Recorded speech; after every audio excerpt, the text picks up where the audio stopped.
দাঁড়িয়ে আছি ন্যাশনাল লাইব্রেরিতে। ন্যাশনাল লাইব্রেরি ক্যান্টিন, আর দূরে দেখা যাচ্ছে একটা রাস্তা। এটা পুরনো বিল্ডিংটা। পুরনো বিল্ডিংয়ের এদিকটা হচ্ছে মোটামুটি বন জঙ্গল মতো। আরও ওদিকে গেলে শ্যামাপ্রসাদ লাইব্রেরিটা।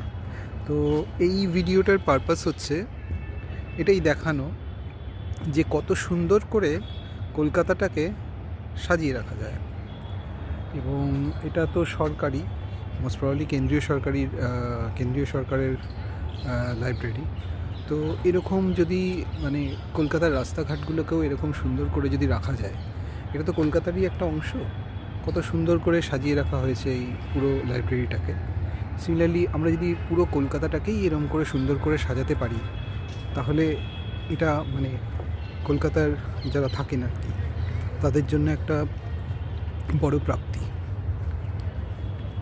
ইনফ্যাক্ট এই মানে আমার পার্সোনাল ধারণা হচ্ছে যেখানে যে জায়গাগুলো আমরা দেখেছি যে ব্রিটিশরা বানিয়েছেন আর কি আমাদের দেশে এসে, তো সেই জায়গাগুলোর সাথে ব্রিটিশ, আমি জানি না আপনারা কেউ ইংল্যান্ডে বা ইউকেতে গেছেন কি না, তো অসম্ভব সিমিলারিটি দেখতে পাওয়া যায় আর কি। মানে আপনি যদি ইউকে কোনো একটা রাস্তা দিয়ে হাঁটেন, তো আপনি ফিল করতে পারবেন যে আপনি আপনি যেন কলকাতার সাথে প্রচুর মিল পাচ্ছেন আর কি।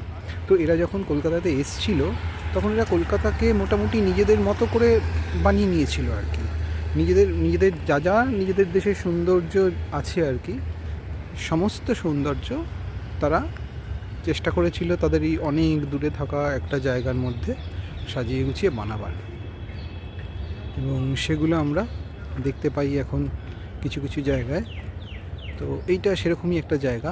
কিন্তু মানে ব্রিটিশরা আমাদের উপর অনেক অত্যাচার করেছিল, নো ডাউট, এবং আমাদেরকে দাসের মতো রাখতো, এটাও সত্যি কথা।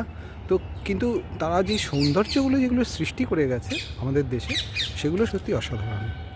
এবং এই সৌন্দর্যগুলো আমরা যদি আমাদের দেশের মধ্যে, মানে তাদের বাজে দিকটা আমরা না নিয়ে, তারা যে অত্যাচার করেছিল, তারা যে আমাদের দাসের মতো 200 বছর পায়ের তলায় দাবিয়ে রেখেছিল, এই সমস্ত জিনিসগুলো যদি মানে অবভিয়াসলি এগুলো আমাদের প্রোটেস্ট করা উচিত।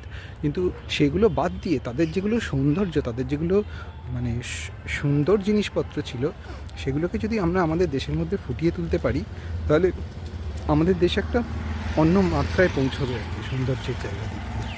সেটাই আমার এই ভিডিওটার পারপাস। তো এবং আমার মনে হয় যে এরকম আমরা কলকাতার অনেক জায়গাকে এরকম করে ফেলতে পারি আর কি, যদি সরকারের দিক থেকে একটু উদ্যোগ থাকে। পিডব্লিউডি বা পৌর সংস্থা যারা আছেন আর কি এইসবের দায়িত্বে, তারা যদি একটু চেষ্টা করেন, আমাদের কলকাতাটাকে আমরা পুরো